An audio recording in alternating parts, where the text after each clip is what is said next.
ভাবিকে আমরা মিল করে দিয়েছি, আশা করি এই মিলটা সবসময় থাকবে। ঠিক আছে, আপনি খুশি আছেন তো ভাবি? হ্যাঁ, খুশি তো নাকি ভাবি?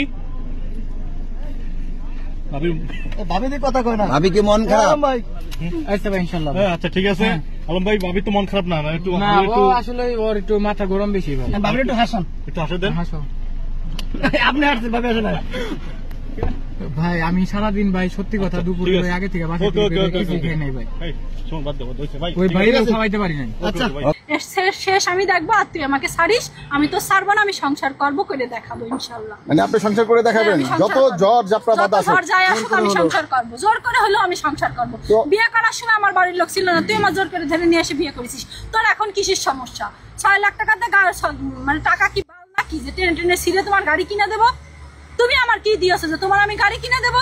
1 বেলা খাতি দাও তো 10 বেলা খুঁটা দাও, গায়ে হাত দাও, মারো, খানকি বেশি খাও, তোমার আমি কি মুখ দেখে তোমার আমি দেবো? তোমার যে আমি 6 লাখ টাকার গাড়ি কিনে দেবো, তুমি একদিন আমার ভালো রাখলে না, কিভাবে আমি গাড়ি কিনে দেবো? আপনারা আমার আগের ছবি দেখেন, আমার আগের ছবি দেখেন, এখন চেহারার সাথে আমার কোনো মিল। হাজার হাজার মেয়ে ওর কাছে ফোন দেয়, দিয়ে দেখা করো, কেন দেখা করছো না, এখানে আসো ওখানে আসো। যত প্রস্টিটিউট আছে দুনিয়ায়, সবচেয়ে মডেলিং প্রস্টিটিউটদের সাথে ওর পরিচয়। ও যদি এত ভালো লোক হবে, এত হুজুরি হবে, বড় বড় ডায়লগ, এরকম বড় বড় পদ্ম ঘরে রাত্রি মুখস্থ করে, দিনই ভোরবেলা কয় ভিডিও ছাড়লে ভাইরাল হয়। ভোরবেলা আগে ঘুমিতে উঠে ছাড়ে কেন? ভোরবেলা উঠে নামাজটা তো পড়িস না, ভোরবেলা উঠে আগে বউর ভিডিও করে সেটা ছাড়িস। তো নামাজে কোরআন শরীফে কোনো হবে? আল্লাহ কি কোনোদিন তোর ইবাদত কবুল করবে? তুই যেই বউ বিয়ে করিস সেই বউ নিয়ে ভিডিও করিস। তুই এতই ভালো, আমি খারাপ, আমি মেনে নিলাম। তুই এত ভালো, তাহলে যেটা বিয়ে করিস পরের দিন তার ভিডিও কেন ভাইরাল করিস? তার কেন নোটিফিকেশন বলিস? তুই যদি ভালো হবি তাহলে তুই সংসার করে দেখা, একটা বউ নিয়ে সংসার কর। তুই তো সংসার করতে পারবি না ভাই।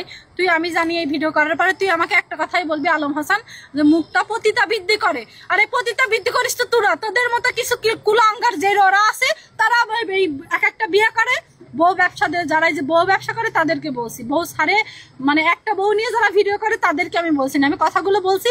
যারা বউ ছাড়ে আর বউ ধরে বউর বদনাম গুলো করে, আমি তাদেরকেই বলছি যে আপনাদেরকে বলছি, আপনারা হলো মানে পুরুষ বেশ্যা, মেয়েদের বেশ্যা বলেন না, আপনারা হলো পুরুষ বেশ্যা। মেয়েদের উপর আঙুল উঠাবেন না, আগে নিজেদের পিছনে দেখবেন যে গু আছে কিনা, তারপরে একটা মেয়ের উপরে আঙুল উঠায় কথা বলবেন। আছে আমার তো এখন কাজের বাড়িও কোনো মানুষ কাজ করতেও নেবে না, নেবে কোনো বাড়ি যদি কাজ করতে চায় আমার কি নেবে? যে আপনার কাজের বুয়া হিসাবে নেবে? তাও তো নেবে না। আমার গরুর মতো অনেকের বাড়ি খাটায়, আর কয় যে আমি বলে রান্না করি না, আমি একটার সময় উঠি। তো মুক্তা, এই যে আপনি যে সোশ্যাল মিডিয়ায় ভিডিওগুলো ভাইরাল হলো, আপনি বার ড্যান্সার বা যত অকথ্য জিনিসগুলা করেন, আসলে এগুলো কে করেছে আপনার কি মনে হয়? আসলে আমার বিয়ের আগে আমার হাজবেন্ড ছিল, তার আগে আমার একটা পুলিশের সাথে রিলেশন ছিল, তখন আমি টিকটক আইডি আমার ছিল, মানে আমি এত এখন যেরকম বুঝি তখন যদি বুঝতাম আমি ভিডিও করতাম না। ভিডিওগুলো আপনারা দেখলেই বুঝবেন আমার ফেসের সাথে কোনো মিল নেই ভাই। আমি ছোট ছিলাম, অবুঝ ছিলাম বলে, অবুঝ মানুষরাই তো ভুল করে, বুঝ মানুষ তার করে না, আমি করে না। আমি এখন বোঝা শিখেছি বলে তো আজকে এই জায়গায় এসে দাঁড়াইছি, না হলে তো আমি এখানে আসতাম না।